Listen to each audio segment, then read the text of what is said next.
Zaman can çekişirken akrep yelkovan arasında, bir adım öteye gidemezken geceden, ay ışığını çekerken sinesine, yıldızlar çekilirken kuytu karanlıklara, hüzün bakır bir çaydanlıkta demleniyordu. Ve ben son sigaramdaki dumanları da hapsediyordum içime. Saat 12'yi 5 geçiyordu. Ekmek bıçağında dilimleniyordu ölüm.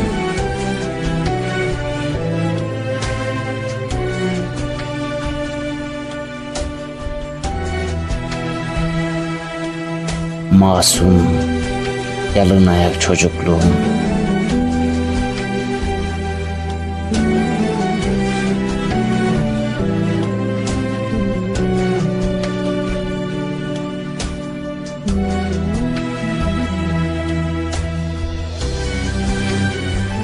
Umudun kıyısından geçmeyen gençliğim,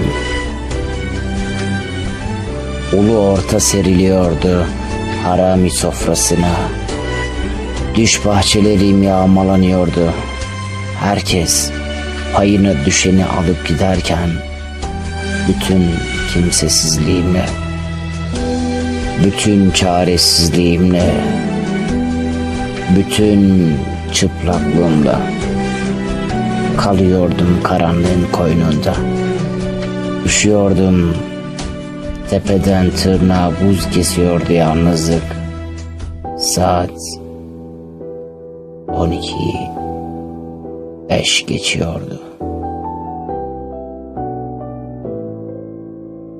Dişlerimle şafağı sökmek isterken karanlığın göğsünden, gün ağrıyordu saçlarıma tel tel. Raylarımdan çıkıyordum. Vagonlarım kopuyordu birbiri ardına. Savruluyordum.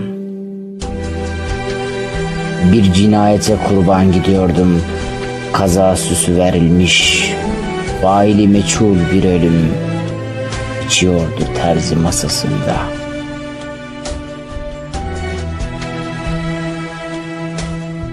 Bir tabuta çivileniyordum.